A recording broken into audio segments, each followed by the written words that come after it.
Hi guys, That Song Review Guy here, and here is another album roundup review. A list of 10 albums that I've listened to this year, but for one reason or another, decided not to give them a full-length review.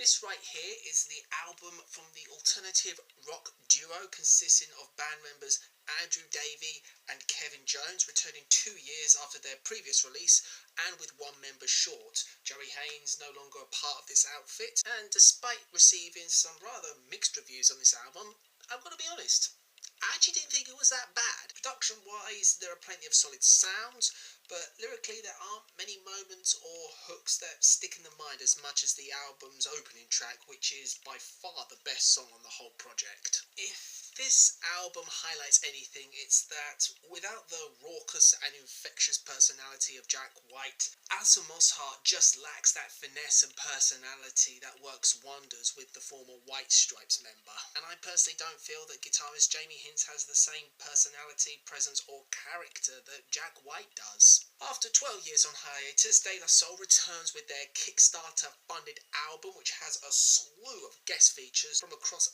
various genres of music, including the likes of Snoop Dogg, Damon Albarn, Usher, and Justin Hawkins, just to name a few. And many of these features do leave a great lasting impact, in particular Usher on the song Greyhounds. I really do recommend that track, it is a fantastic song. But I do feel that there is an element of the group giving certain songs a great deal of energy, that others are kind of left to fester to a degree and almost feel like trudging through thick mud at points. It's also an album where I feel it's propped up by many decent tracks, but few that I would personally consider to be brilliant, and almost 70 minutes in length. I think the album could have done with losing about 20 minutes or so. I think it can be a little bit tedious at times. I think it's also somewhat inconsistent in places, but I wouldn't entirely dismiss it. Put it simple, this production with this vocal delivery does not mesh whatsoever. It feels too cluttered, messy and unfocused in some parts. Some of the instrumentals feel painfully thin and lack a spine, and lyrically there's little of anything that's remotely tangible. And it's not like it's Schoolboy Q's or Isaiah Rashad's latest album, where perhaps I would have enjoyed it a lot more if they weren't going up against a slew of much better hip-hop albums by the likes of Death Grips, YG and Clipping. I really am struggling to grasp for something of much worth with this album. One of the UK's most recognisable names, although not the most commercially viable, I do feel that Katie has lost a lot of her shine a bit over the last few years. And with this new album, there's nothing much to report back on, if truth be told. It's pop music that feels too dated, from a songwriter that's unmemorable and forgettable, and nothing that's worthwhile in reporting back on. Certainly not worth a 4 to 6 minute review. Roisin Murphy, Tegan and Sarah, Shura, Nao, The Knox, Shearwater, Anoni. That, people, is a short list of artists who have released way better electronic albums in 2016 than AlunaGeorge. Please, do not waste your time.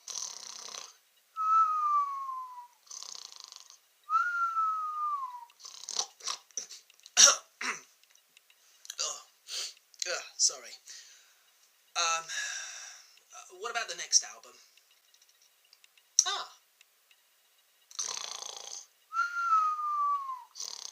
You know, I've talked some smack about a fair few albums this year that haven't exactly gone down well with some viewers. Albums from acts like Foxes, Britney Spears, Tom Odell and Lapsley.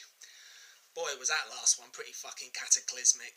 However, in comparison to this, I almost want to apologise for any disparaging comments I've had about those previous artists, because this is easily one of the most ineptly written albums I have heard in a fucking long time.